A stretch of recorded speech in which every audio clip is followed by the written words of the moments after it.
Thank you, Rashmi. Before we proceed with this call today, I would like to take this opportunity to remind everyone about the safe harbor related to this conference call. Today's discussion may be forward-looking in nature, based on management's current beliefs and expectations. It must be viewed in conjunction with the risks that our business faces and cause future results, performance, and achievements. With this, I would like to hand over the call to Mr. Krishna Prasad, Chairman and Managing Director. Over to you, sir. Thank you, Richa. Good afternoon, ladies and gentlemen. Thank you very much for attending our Q4 earnings call. Unfortunately, our CFO, Sandeep Niyogi, is suffering from COVID and is not able to join us today. Instead, we have Krishna Raghunathan, our Vice President Finance and Accounts, with us today. When we met last time for the Q3 earnings call, the COVID situation looked like it was improving, but unfortunately it turned out to be worse than we can imagine even in our wildest dreams. We as a country and all of us at Granules are facing a huge challenge, and I'm grateful to all our employees for braving this situation and managing to keep their operations going without any disruptions. I wish that you and all your families continue to stay safe. We faced a lot of challenges during Q4 with regards to shortages of certain raw materials, drastic increases in prices of some key raw materials, and general price increase across the board, including logistics.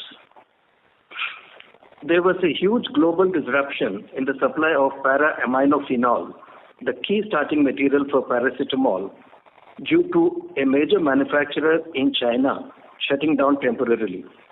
The situation is slowly improving as new capacities are coming up in India, and the Chinese company also will start operations shortly. This had resulted in us working only at 45% capacity. There was about 225% increase in the cost of PAP and 60% increase in the cost of acetic anhydride and other starting materials for paracetamol. This was again the result of a global shortage of acetic acid. The resultant increase in cost of paracetamol. The conference is now being recorded. We were able to pass on only a part of this to our customers. This situation is expected to normalize in Q2 or Q3 of this fiscal. Despite this situation, which resulted in a decline in PAT sequentially, I am happy to state that we had achieved a 64% bottom line growth for FY21 as compared to FY20. This was possible due to increased sales of our other products, product mix, and new launches. We have very challenging times ahead of us, but are confident that we will be able to overcome these and keep growing. Construction of our MUPS formulation facility and API expansion at Vizag are on track, and the new capacities will take care of our revenue growth for a few more years. The planning for a greenfield formulation site is on, and we expect to break ground in the current fiscal year. The capacity expansion at GPI, our US subsidiary, is completed, and production from this will start in this quarter. All of you have seen the financial posted on our website, and before we go into Q&A, Priyanka will take you through a few important numbers and events. Over to you, Priyanka. Thank you. Good evening, everybody. Moving on to the financials for Q4 FY21 and full year FY21. We're happy to announce a good set of numbers despite the challenges posed by various business scenarios in the backdrop of COVID and logistics disruptions, resulting in shortage of raw material and lower utilization of capacities, especially in paracetamol. Revenue. The fourth quarter revenue stood at 799 crores compared to around 599 crores in Q4 of fiscal 20. Our increased sales from the existing products and new launches had compensated for the loss of MEIS benefits. On a full year basis, sales increased by 24.6% from 2,598 crores to 3,237 crores. increased contributions from our existing products, and sizable contributions from new launches catapulted this growth. There is a drop in revenue and profit from Q3 FY21 to Q4 FY21, mainly on account of reduction in paracetamol sales due to KSM shortages. This situation, like CMD said, is likely to improve from Q4 to Q3 of this fiscal 22. We're also in discussions with various partners in India to alleviate this shortage. We have a short-term and medium-term plan in place to address the PAP situation. The sales breakup as per business verticals and regions are presented in our investor presentation, which is available on the website. For the quarter, the gross margins moved from 53.5% to 57.3% on better realizations across our existing molecules and increased stocks for our new launches and higher volumes over the previous year, same quarter, contributed to the increase in margins. On a full year basis, the gross margin moved from 50.7% to 57%, mainly on our higher PFI and finished dosage volumes, which have grown by around 50% over the previous year. EBITDA for the quarter stood at 202 crores when compared to 100 crores in Q4 FY20, an increase of 102%, mainly on account of higher sales and volumes over a lower base of the previous year, which were affected due to lockdowns and export ban of paracetamol. EBITDA for the full quarter improved from 20.2% to 26.4% in the current year, mainly on higher volumes at lower investments and new launches. Our operational efficiencies in combination with our added capacities have increased our finished dosages volume by nearly 50%, which translated into a higher EBITDA. In addition to this, our focus on product rationalization based on profitability enabled us to achieve this growth. PAT for this quarter stood at 127 crores, a 38.2% increase over that of the previous year, same quarter, attributed to all reasons as specified above. On a full year basis, our PAT increased by 63.8% from 335 crores to 549 crores. ESG. Granules has always been on the forefront when it comes to taking care of the environment and the society around which we operate and with sustained governance. In a bid to enhance our ESG footprint further, we have hired a senior ESG professional under whose guidance various teams have been formed to enhance our focus on ESG and its various pillars. We will be able to give you regular updates on our sustained ESG over the next couple of quarters. Our R&D spend for the quarter stood at 36 crores compared to 21 crores in the previous year. During the full year, we had filed 5 ANDAs, 2 EU dossiers, 3 Canadian dossiers, and 1 South African filing. We've also filed 4 US DMFs and 3 CEPs. We received approvals for 14 ANDAs and 2 dossiers, and we've launched 12 products this fiscal across various regions. Our R&D spend for the full year stood at 100 crores, or 3% of the revenue, compared to 79 crores the year before. The entire amount has been written off for this year. A lot of R&D activities in India had to be spilled over due to this fiscal due to COVID-related delays. Otherwise, our spend as a percentage of revenue would have been higher than what it is today. We also acquired 7 ANDAs, which we will be looking to launch over the next couple of quarters. With this, we have a total of 58 filed ANDAs or dossiers across different markets, 18 pending approval, and 7 pending tech transfer. We also have over 35 ANDAs or dossiers at different stages of development. Our gross debt reduced on account of reduction of our long-term loans by 83%, while our short-term loans went up a bit due to an increase in inventory buildup for new launches. Our net debt too reduced from 605 crores in the previous year to 575 crores in the current year, mainly on account of better realizations of receivables and factoring some part of our receivables at competitive rates. Our cash to cash cycle increased from 109 days to 117 days YOY, mainly on account of increase in inventories, which we are consciously building up on account of new launches and also to tide over any crisis due to the COVID second wave. Our operational cash flow for the year was at 432 crores versus 476 crores in the previous year, mainly on account of increase in working capital changes for the increased business and also an increase in inventory buildup for the new product launches. Our free cash flow fell from 292 crores in the previous year to 162 crores in the current year for the higher capex spend to cater to future business needs. With this, I would like to open the floor for questions. I hope all of you and your families remain safe. Thank you very much. We will now begin the question and answer session. Anyone who wishes to ask a question may press star and 1 on the touchtone telephone. If you wish to remove yourself from the question queue, you may press star and 2. Participants are requested to use handsets while asking a question. Ladies and gentlemen, we will wait for a moment while the question queue assembles.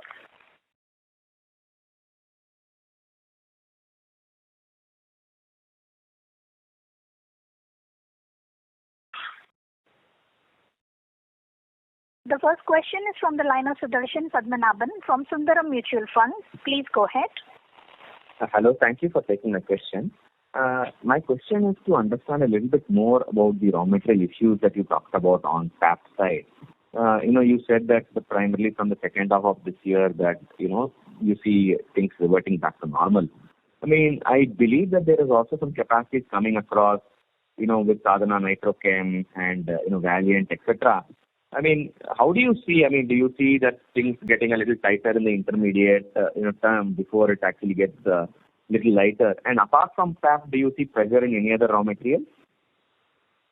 Okay, Darshan. PAP, maybe it's good for me to give a little background. The largest manufacturer of PAP in the world, in China, has shut down due to pollution issues. They are moving to a new site, and we expect this to start in the next 2 or 3 quarters. So meanwhile, like you said, a lot of new capacity is coming up in India. Sadhana Nitrochem, you said, is one of them. And there are a few others, like Aarti and also another company called Kutch Chemicals. They are also coming up. So they are in trial production. So we expect that the situation will start easing in end of Q2 and Q3 a little bit. But meanwhile, Q1 and early Q2, we see a terrible shortage that is going to come up. And once the Chinese plant also starts up, or all the capacity in India comes up, there will be a very decent capacity world over. And in addition to PAP, it's another material called acetic anhydride, which is another key raw material, which is also made from acetic acid. There's a global shortage of acetic acid, again, because of one of the major manufacturers in China shutting down, and also due to one of the plants in south of the U.S., which got damaged during a snowstorm. So they're about still to come back to normalcy. So this also will take maybe a quarter to streamline. So like you said, there will be a tough situation for at least a few months. Sure. And with respect to specifically, you talked about, the products that you have filed globally, across markets. Specifically with respect to the US, how many ANDAs we have filed till date and how many are we planning to file? Yeah, I think Priyanka will take that question. Priyanka? Yeah. Sorry, can you hear me? Yes. Specifically, in the US, we filed 49 ANDAs, out of which we have 37 approved and the remaining pending approval. And we have about 23 under development and 7 that we just acquired that are still pending tech transfer. One final question from my side is, to understand a bit more about, the capex. I think, going through the note, it clearly shows a lot of confidence. I think we have upped our capex, what we are planning for the next 3 years. 1,000 crores across various legs. Between, say, 2 quarters and now, clearly it looks like there is a lot more confidence, with the tone, and the magnitude of capex. What has changed in the last 2 quarters to, number one, show, confidence in a qualitative manner, as well as to increase the capex absolutely on a quantitative manner as well? Okay, Vijay. We see as our products are getting approved, we see the necessity for more capacity. And we were planning for actually 800 crores between last year, this year and the next year. But anyway, there's more clarity on our needs today. And we see there's a very, very clear visibility on our growth. So it's like this. MUPS block that is going on, there is, still we need to spend about 180 crores on that. And Unit 5, we are expanding in Vizag. We are expanding API capacity. We see the need for a lot of APIs to feed our finished dosages. So this is essential for us. We are also building some packaging facilities in the US. That is going to take up some amount. And we are also very excited that in the next 3 years, we need a lot of API capacity, and that we are earmarking about 250 crores. And also the new formulation plant, Greenfield, which we were talking about, that is going to take about 320 crores. And also in our Bonthapally plant, where we have paracetamol and metformin, we are planning some expansions, adding another product, and also expansion of metformin. So that will take about 30-40 crores, and then there is maintenance capex. So this is a broad breakup of what we are doing. There's very clear visibility, and we are very excited that we're going to invest all this cash. And all this, like I've been repeatedly saying, we are very confident we can meet with our internal accruals. And I don't see the need for any debt going forward. Thanks a lot. I'm joining back to you. Yes. Thank you. The next question is from the line of Anil Sarin from Centrum Wealth. Please go ahead. Thanks for the opportunity and congratulations on an actually elevated margin, despite the PAP problem that you have been facing. I wanted to know, is there a way of quantifying the revenue loss on the paracetamol front? Paracetamol front, there was 1 minute. I'll give you it's about 40 crores loss just on paracetamol. Okay. And to the extent that the revenue loss, Anil, it's also loss in profitability. So even though we were able to get some high prices, but we were not able to pass on the full price increases to our customers. So the impact of loss of profitability is a little more than loss on revenue. It's not proportional.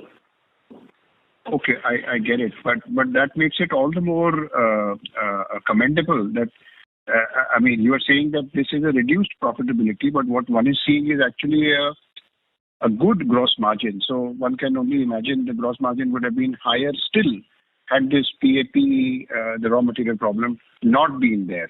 Am I right on that? It would have been higher, but again, I would say not in real proportion. It would have been higher, definitely. Okay, great.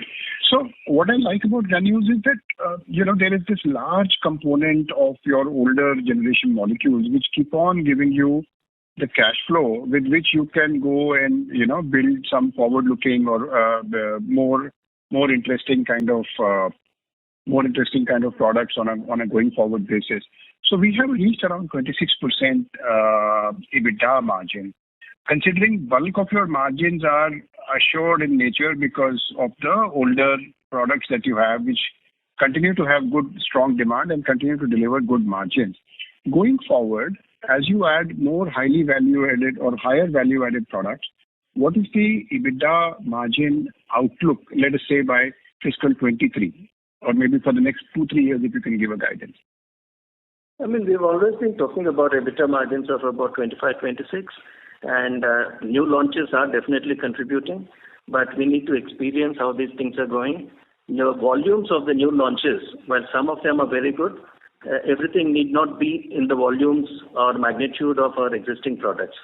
So we need to really test the waters, but 25, 26, by 23, 24 and all, we are quite confident. However, this year, for FY22, we see a lot of challenges, and 25 looks like a little aggressive number to us. I will feel comfortable saying for this year alone, around 20%, I would stand by as of today. Looking at the current scenario worldwide and the situation around us, that's where we are running. Okay. Thank you very much. Thank you. The next question is from the line of Tushar Manudhane from Motilal Oswal. Please go ahead. So, good evening, sir. Just as a clarification, so you said FY22, 20 to 25% margin range? Or if you could please repeat? For the current fiscal, we expect that the growth,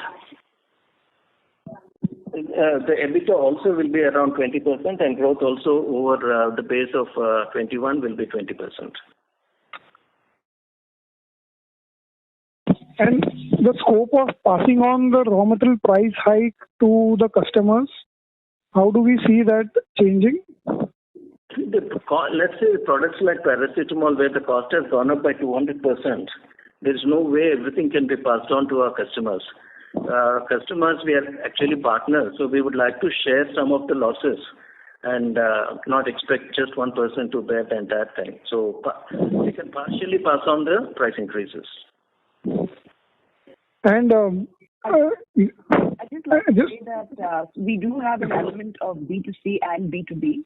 When it comes to B2B, we work more closely as partners, so there is a scope for a little bit of an increase or pass-through of cost.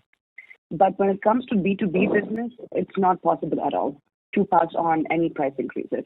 So and we have seen a significant cost increase in a lot of our products. So passing those on to B2B customers will be very difficult. And is that because of... The model has changed quite a bit. It's mostly moving towards B2C from B2B. So there is a bigger percentage of B2C customers today. Got you.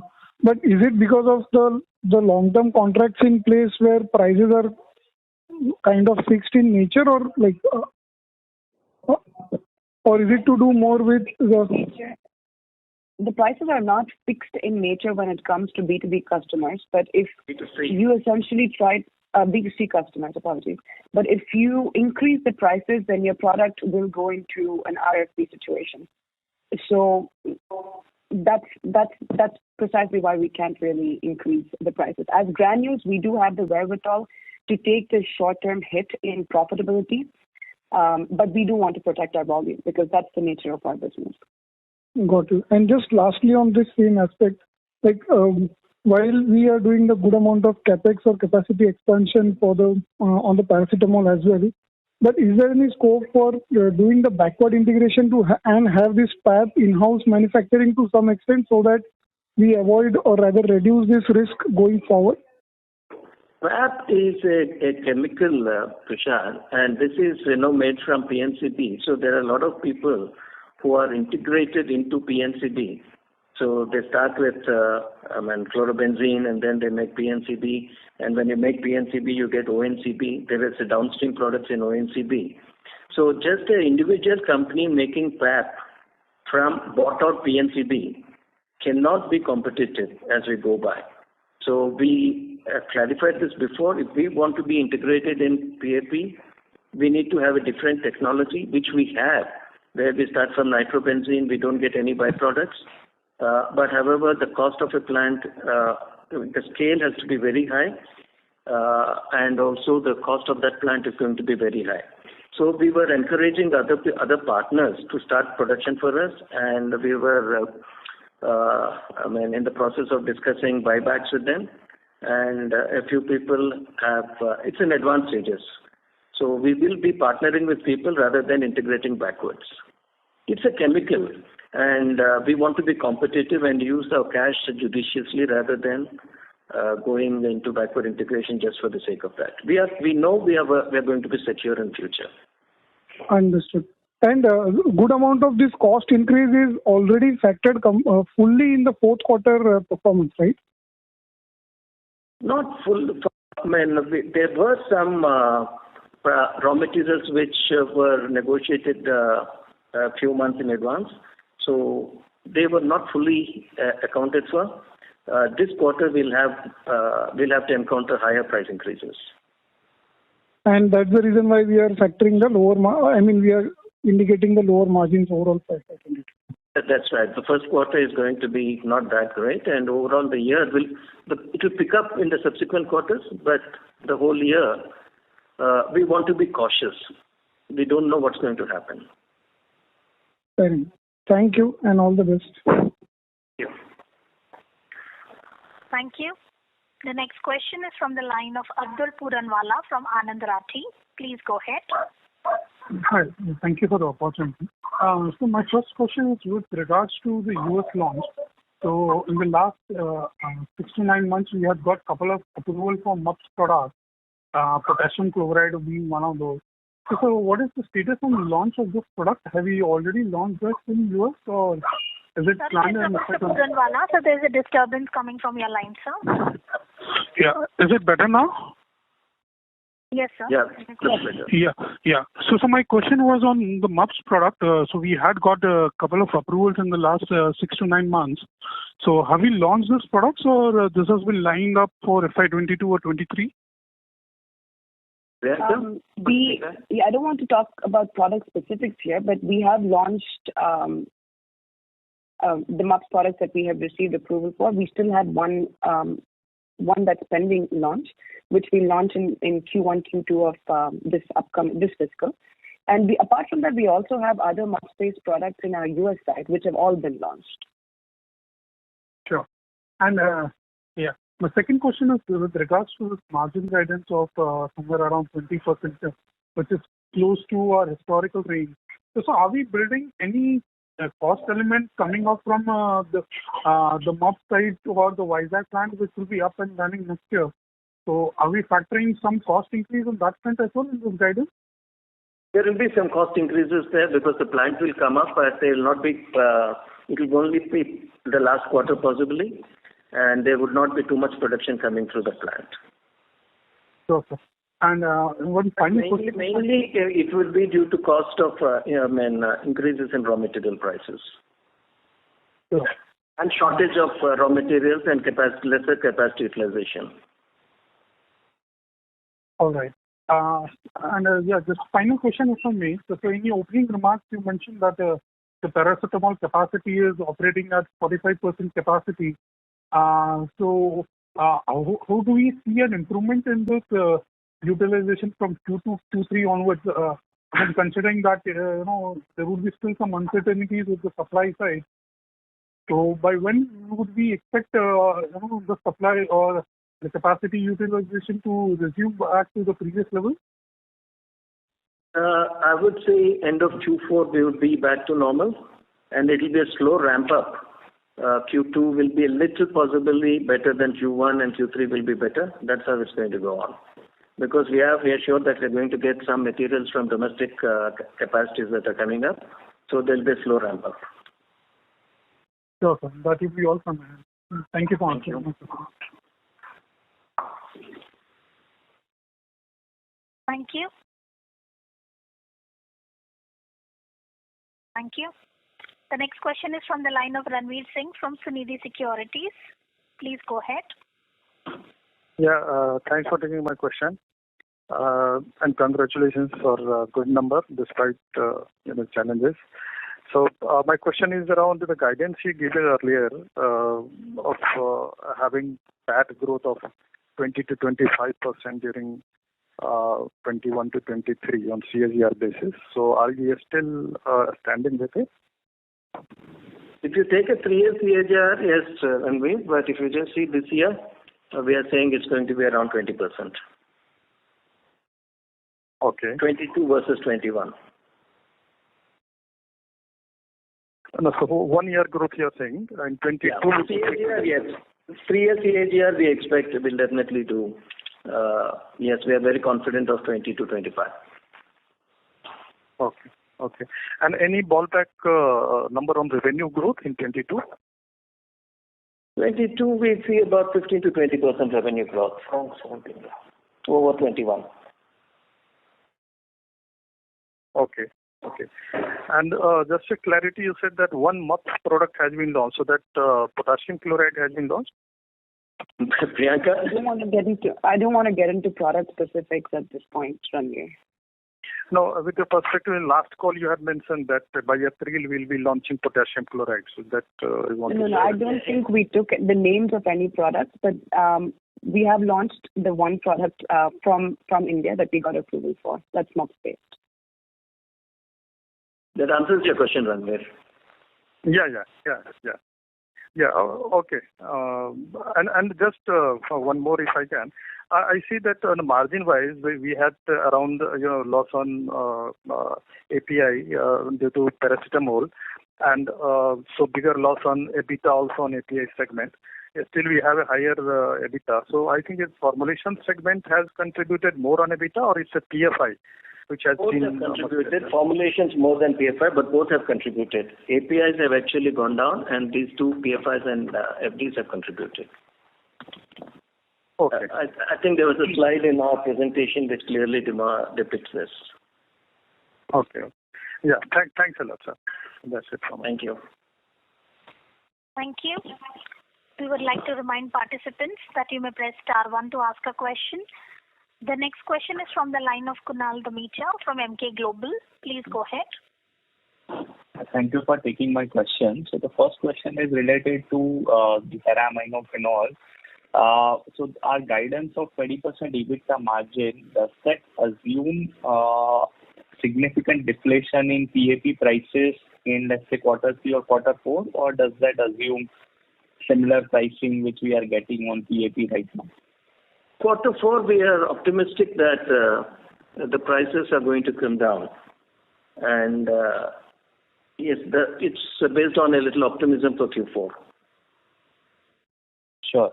And secondly, when we say we are partnering with some of the local players for PAP, the contracts that we are entering in right now, are those kind of a fixed price contracts in terms of we'll buy at certain price because they'll also be incurring capex or maybe for us and maybe two, three other players. So are we entering into a fixed price contract with them on PAP, or it will be a market-based price at which we'll buy PAP from them?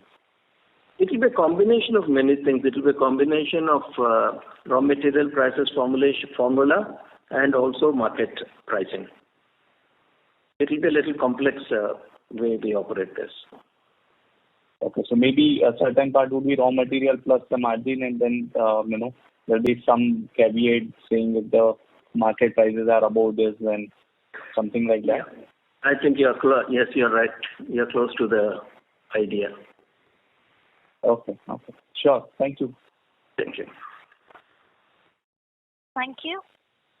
The next question is from the line of Mitesh Shah from ICICI Direct. Please go ahead. Thanks for taking my question. And just looking your guidance about the 20% plus CAGR for next 3 years, and the FY21 you're expecting 20% kind of margin.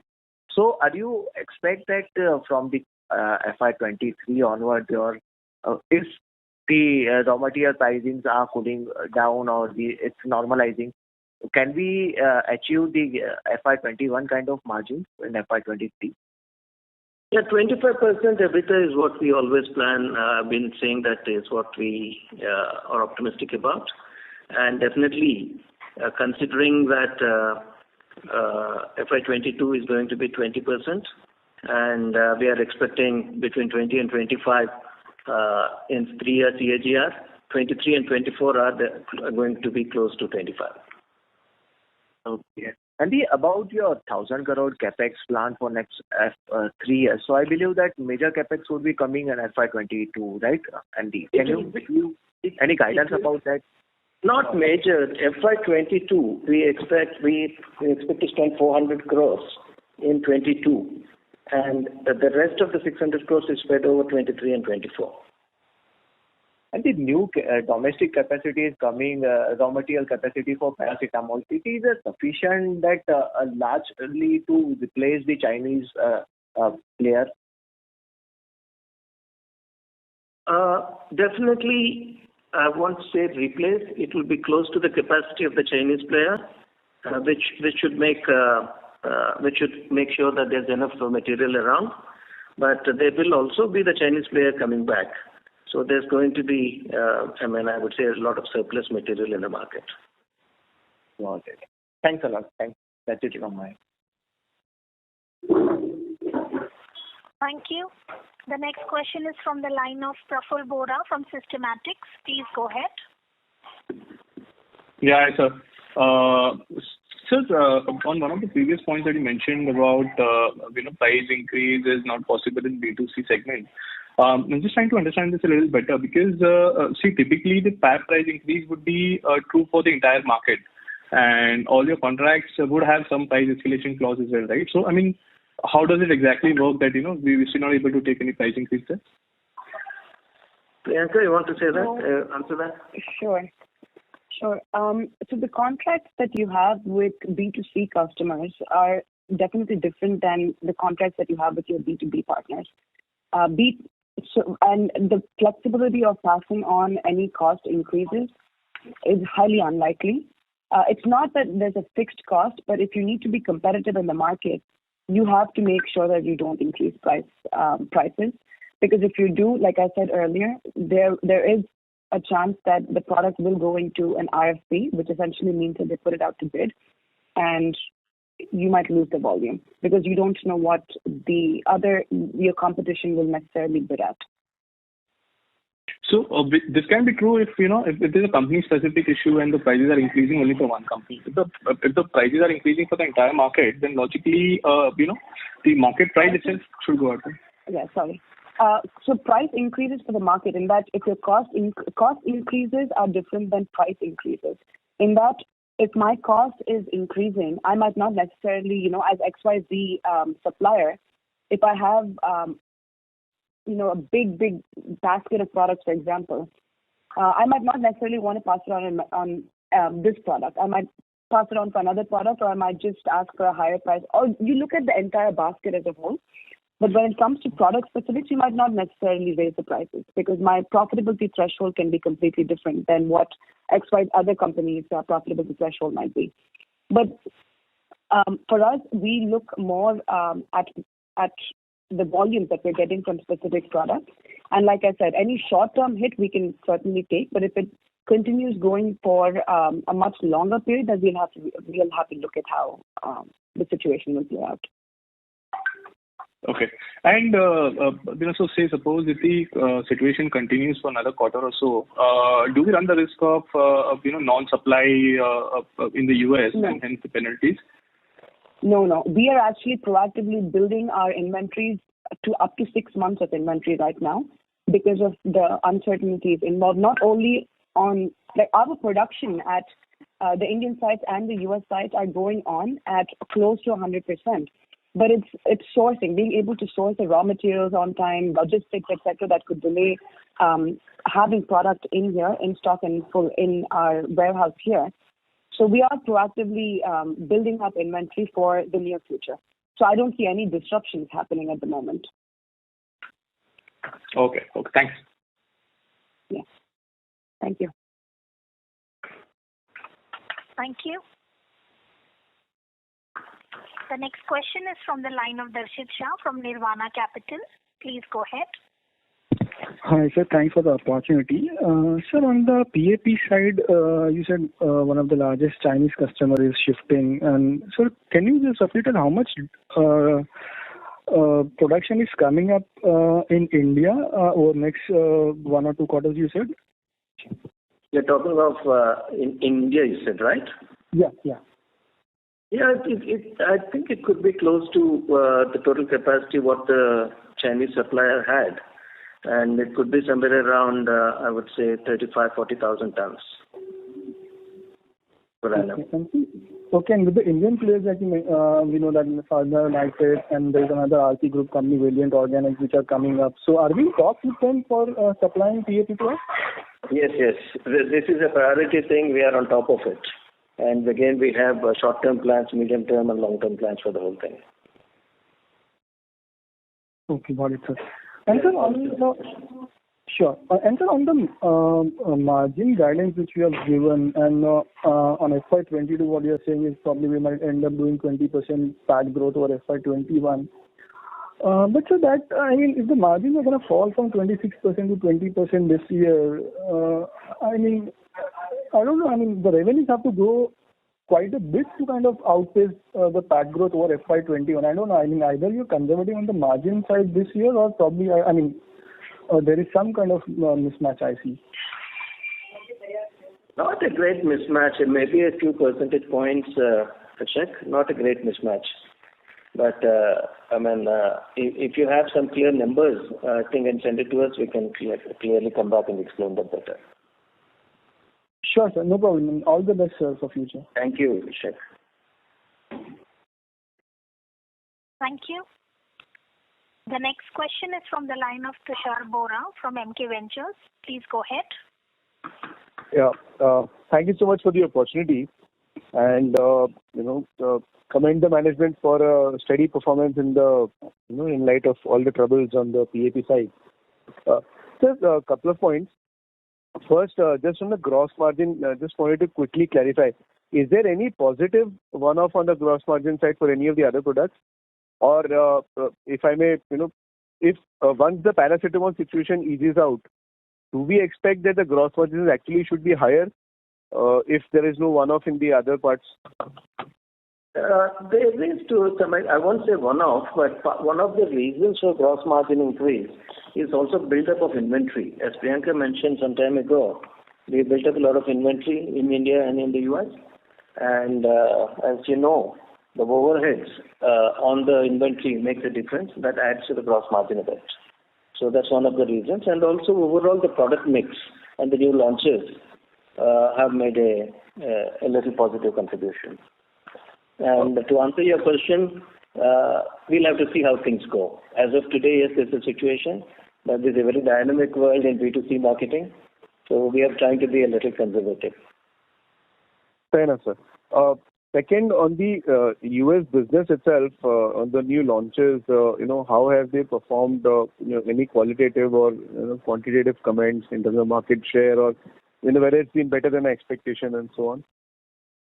Priyanka? I'll take that question, Tushar. I think, we have been able to launch every product that we have worked on launching. We still have a couple of launches that are a couple of approvals that are still pending launch. And again, it's all because we do want to take a conservative approach when it comes to COVID. We want to make sure that we line up our supply chain well ahead of being able to launch into the market. But in terms of all the products that we have launched, we do have a decent market share. And I think we'll continue to keep growing the market share as we go forward, but not at the cost of profitability. So we're not in the game of just slashing prices and getting into the market.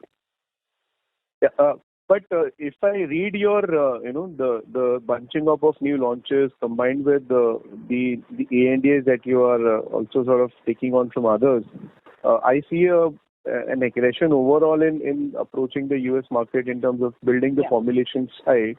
If you can just help us understand the strategy on these other products that you have, the tech transfer is happening for 7 products you mentioned. What is the strategy for these complementing, additions to the portfolio? And overall, what is the strategy for next couple of years, how we see Granules formulation building up in US and Europe as well?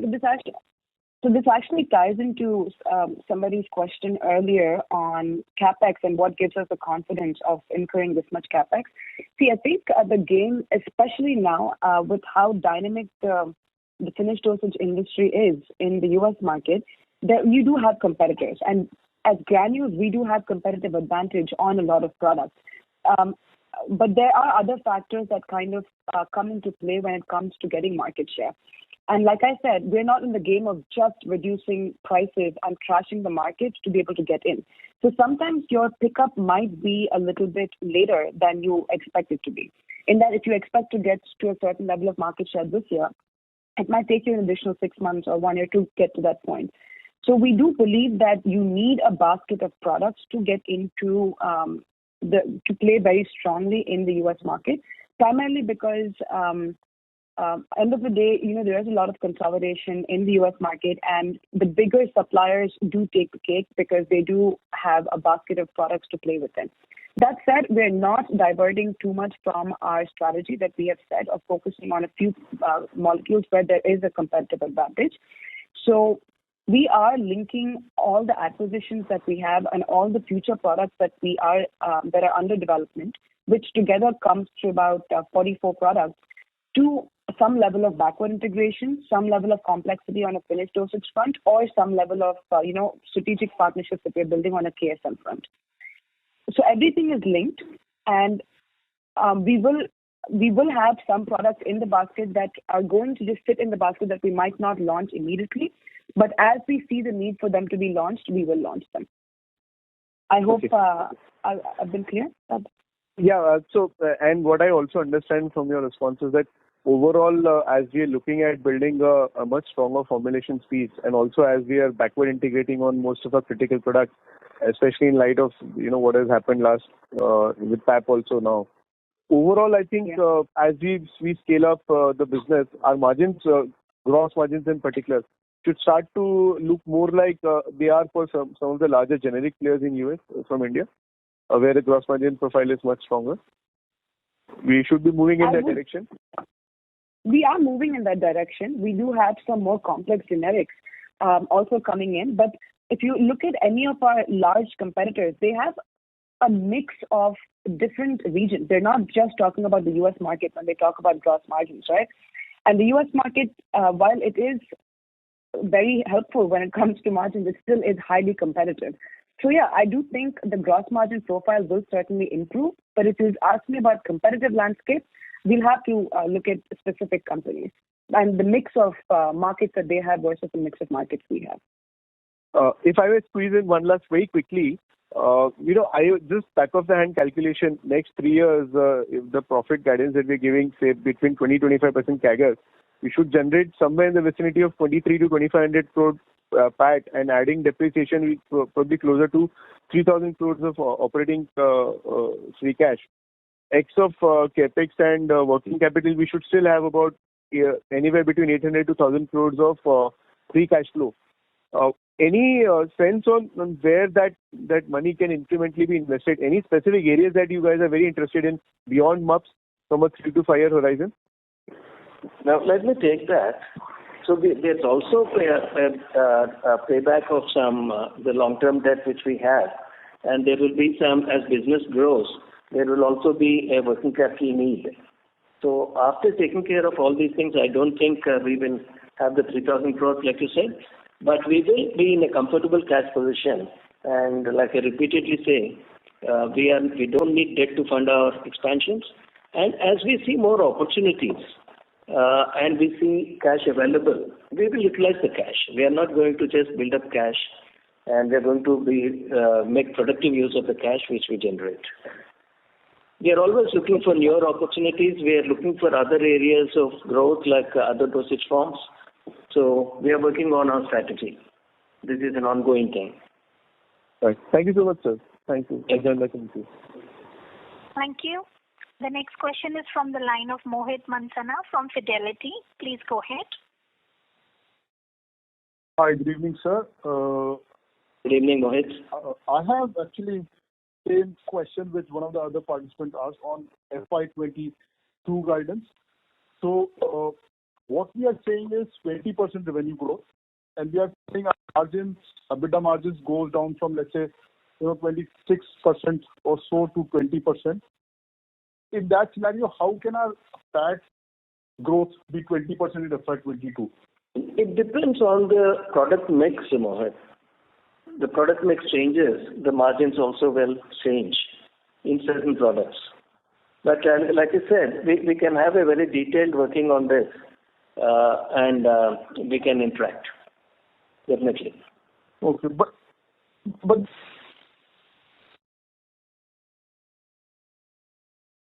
Sorry to interrupt, sir. Your voice is not audible. sorry, the product mix changes, etc., are all factored in this 20% EBITDA margin guidance. Yeah, you're right. You're right. There could be a little variation in what we are saying. One of these things, like the previous question, there could be a little mismatch, but we will give exact details. That's not an issue. There's a slight mismatch. Okay, but you are still sticking to sort of 20% kind of tax growth in FY22. Yeah, but top line is never a very important thing for us. PAT growth of 20%, yes, we will definitely. We are very confident. Okay. And EBITDA could be fluctuating here and there. We will see how it goes. So 20% PAT growth in FY22, and over the next 3 years, CAGR of 20 to 25%. That's right. That is something which we are very clear about. Understood. Thanks a lot. Thank you. Thank you. The next question is from the line of Mithun Soni from GC Investments. Please go ahead. Yeah, just most of the questions have been answered. One question on paracetamol. So you how much of the cost increase would have been passed on this quarter, and how much more price increase you will still need to take in Q1? And also, if you can just give broadly the trajectory of how do you see the volume ramp up as well as the margin impact for Q1, Q2, Q3, if you can just give us some ballpark idea. No, first of all, passing on any more increases is not possible. The market is already, the prices have gone up so high, I don't think the market can absorb anything more. So that is ruled out. And they did pass on some increases last quarter, but not the full increase like we said. So that's why we see the margins going to be under pressure in this current quarter as raw material prices go up and we are not able to pass on. So if I can interrupt here, so let's say for in Q4, let's say your average raw material cost for PAP and all the other raw materials for paracetamol was 100, a base of 100. How much will that be in Q1? The raw material cost. Your price will not increase, but you said that you still had some low price raw material, and the full impact will only come in Q1. So how much should the base increase be in the raw material cost in Q1? Maybe another 20% or so the cost will increase. Okay. So Q1 will be the least of the margins. But then, sir, if in Q1, if it's only 20% and in Q4 we have seen about 25% EBITDA margin, then can we see a sharp drop all the way to 20? Even if I take 20% cost increase in the raw material only for one portion of the product, we cannot make the arithmetic so in too much detail. So this is a lot of uncertainties around. So we cannot say it will be only 20% or whatever. We just have to take it as it comes. Okay.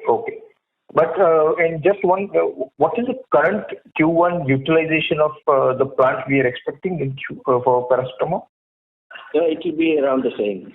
Maybe 2% more because some domestic part is coming in. So it may be 2-3% more, but around the same level. Perfect. Thank you very much. It should be a little increase. Perfect. Okay, sir. Thank you. Thank you. The next question is from the line of Deepan Shankara Narayan from Trustline PMS. Please go ahead. Thanks a lot for the opportunity and congratulations for good set of numbers. So firstly, wanted to understand what is the contribution of GPI for full year in terms of revenue and EBITDA? GPI was go ahead, Priyanka.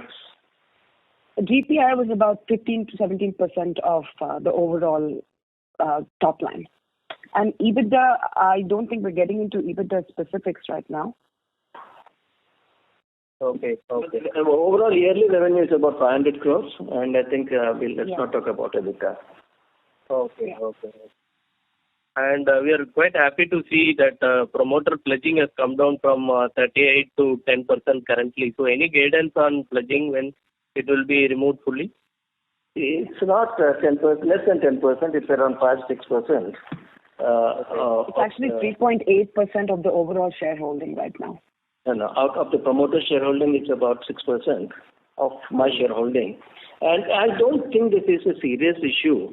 So, I mean, when it was an issue, we were very cautious and we were doing our best to, by every means, to reduce it.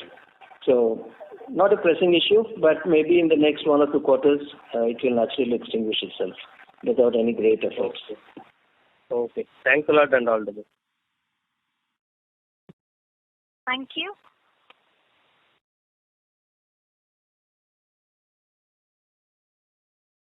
The next question is from the line of Rashmi Sancheti. Please go ahead. Yeah, thanks for the opportunity. Just want to understand more on the R&D part. How much are we planning to spend in FY22? Because this year the R&D overall, the activity was very low. So if you can guide for FY22 and FY23. I don't think the R&D was necessarily very low in terms of spend. We guided to a total R&D spend of about 150 crores for this year, out of which we spent about 100 crores. And we did about 6 to 9 filings depending on the region. And we also have another 37 products that are under development now. But going forward, at the moment, we plan on spending about a minimum of 150 crores every year. Okay, ma'am. So basically, this would be more towards the GPI. I mean, if you can give some kind of breakup, like how much it would be spent on GPI products and how much on the India. I wouldn't necessarily say GPI and India products because R&D is pretty much the same for us. I would talk maybe in terms of medium to high volume integrated products versus the more I would say opportunity products. The split, like we mentioned in our R&D presentation investor presentation a few quarters ago, would be between 70-75% for the former and 20-25% towards GPI products. The low volume opportunity products. 70-75% you said on the medium high volume integrated products. Okay. And again, little bit again on gross margins. So I think we ended this year, giving 57% gross margins. I understand that, there was a favorable business mix as well as the product mix. So, from Q1 would be bad. But for FY22, are we going to see a very steep fall of, say, 600 to 700 basis point from the current gross margin level, or it would be just, 200 to 300 basis point? Because we will be doing a good number of launches also, right? So I guess go ahead, Priyanka. Go ahead. Again, like sorry, go ahead. Around 52% or so. Okay, so 50 to 53% is what is something, which is sustainable, even though if the raw material prices are high. That's right. But this is all a very hypothetical situation today. That's why we are erring on the conservative side and giving the bottom line number. So exact arithmetic cannot be predicted here. But around 52% or so is, that's where we will go to. Or maybe 51, let's see. Okay. And sir, what is happening on the PFI business? Because I think this year we have seen a very sharp growth. So is it something that, this growth is sustainable, or it is not sustainable? Or is it that, we have received some one-time orders which is not going to be recurrent in the future? I have no reason to believe it's not sustainable. It is sustainable, and most of the growth has come in from LATAM and Europe. LATAM and Europe. So you mean to say that, this new customers, and definitely it's an effect of a result of a lot of BD in the past few years. Okay, and this kind of growth, which is like, 30, 40, 45% is something which is sustainable even in the future. Yes. PFIs may not really keep growing to that level, but we will be making growth in the every area. PFI will definitely grow at a lesser pace. Okay. Because And like last, I said, new customers were added, it happened. So let's see how many customers will be added in the next coming few years. okay. And sir, last one question, Priyanka, if you can just tell me, with FY21 close, how many total products are currently in the US? I mean, total number of launched products in the US market. Cumulative. US market, I would say North American market, we have 31. 31. Okay. Thanks. That's it from my side. Thank you. Ladies and gentlemen, this was the last question for today. I would now like to hand the conference over to the management for closing comments. So, ladies and gentlemen, once again, thank you very much for attending our call. And again, in these stressful times, I wish all of you stay safe. Thank you very much. Thank you.